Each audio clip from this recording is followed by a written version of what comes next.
Imagine it's been dark for 16 hours. The sun set before your last meal. It won't rise for another 14 hours. The temperature has dropped below freezing. Your breath turns into mist inside the cave. The wind screams outside. Every few minutes, you hear something moving in the darkness. You don't know what it is. You don't want to find out. You can't hunt. You can't travel. You'll freeze. You can't even sleep. The fire needs fresh wood every 20 minutes. If the fire dies, you die. Today, winter is easy. You turn up the heat. You order food. You stay under a warm blanket. A winter night feels cozy. But 40,000 years ago, winter nights were completely different. They were deadly. Darkness lasted for months. Every single night became a fight for survival. And what ancient humans did during those long nights didn't just keep them alive. It helped build civilization. Most people think prehistoric winter was only cold.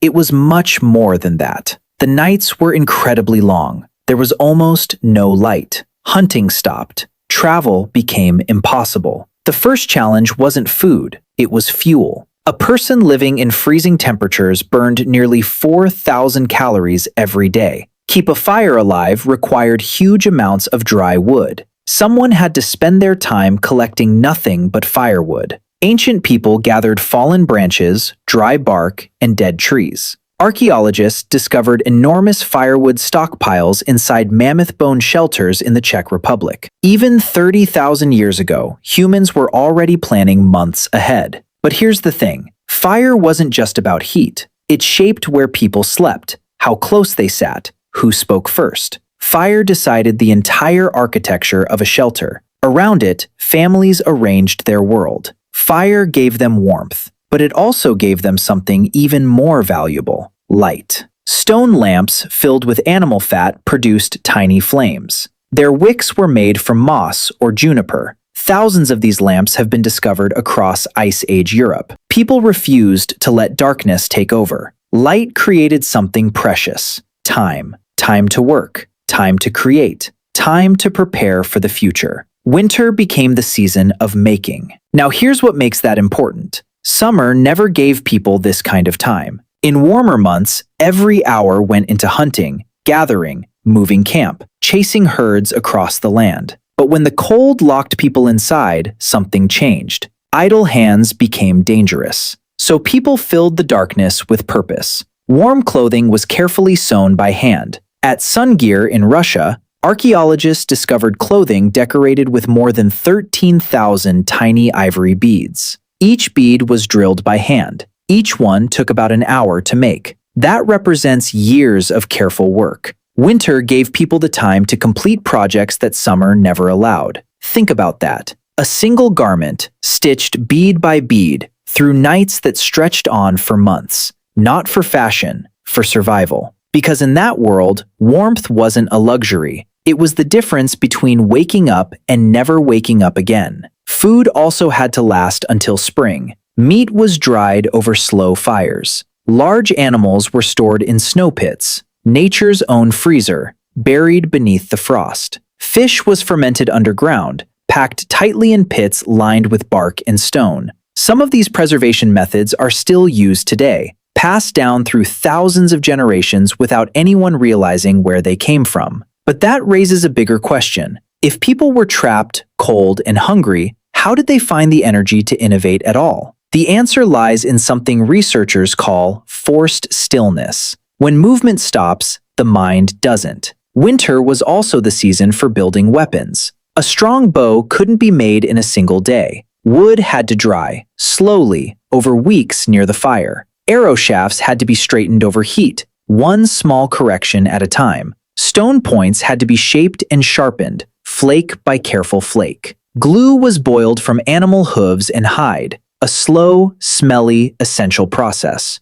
Every weapon required patience. Every tool increased the group's chance of survival. And here's the strange part. The best hunters of the Ice Age weren't necessarily the strongest. They were often the most patient. The ones who spent the coldest nights perfecting a single spear point, turning it over and over by firelight, testing its balance, sharpening its edge again and again. But then something remarkable happened. something that had nothing to do with survival at all. People began making music. At Hohlefels in Germany, archaeologists discovered a 42,000-year-old flute carved from a vulture's wing bone. It had carefully drilled finger holes. Researchers recreated it. It played a complete musical scale. That flute wasn't made to hunt. It wasn't made to cook food. It wasn't made to stay warm. It was made because someone wanted to hear music. And that changes everything. Because it tells us something about the human mind that bones and tools never could.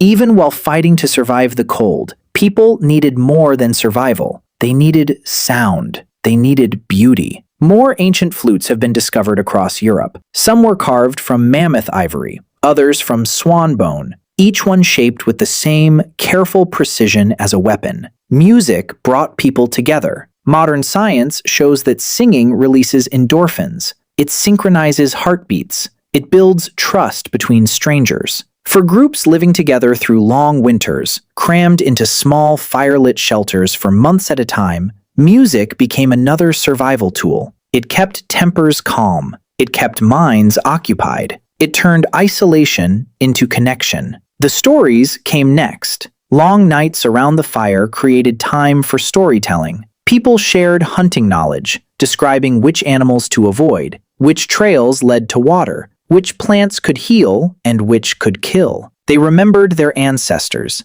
keeping the dead alive through words alone. They explained the stars, weaving constellations into myths that helped children memorize the sky. They passed wisdom from one generation to the next, wrapped inside stories that felt like entertainment but functioned like survival manuals. Many ancient cultures reserved their greatest stories for winter. The cold season became sacred. It became the season of memory. And the deeper you look, the weirder it gets. Some researchers believe winter storytelling shaped the very structure of human language. Long, uninterrupted hours by the fire gave people time to build complex sentences, layered meanings, and shared vocabulary that summer's constant movement never allowed. In a strange way, the freezing darkness may have helped humans become better talkers. Children grew up inside this world too. While adults sewed, carved, and told stories, children watched. They learned by imitation,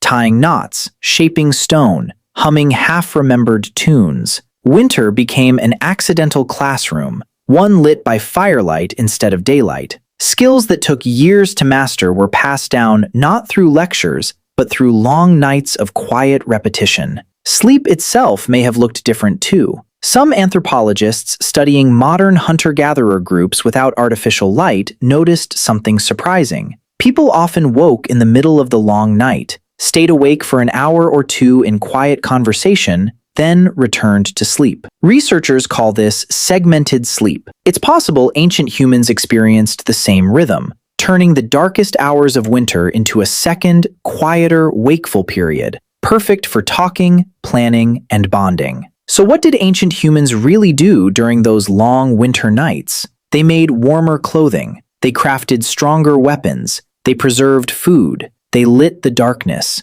They created music. They told stories. They studied the stars. They taught their children. And they built the foundation of human civilization. When spring finally arrived, they left their shelters carrying new tools, new songs, new ideas, and new knowledge. Winter wasn't wasted time. It was preparation. Today, many people see winter as something to escape. Ancient humans saw it as something to use. They turned darkness into discipline, and discipline into progress. Some of humanity's greatest achievements may have begun inside a cave, beside a fire, during the longest nights of the year. Without those long, quiet winters, humans might never have learned to create the things that would be remembered forever. And maybe that's the real lesson hiding in the cold. Progress was never only born from comfort. Sometimes it was born from being trapped, in the dark, with nothing left to do but build.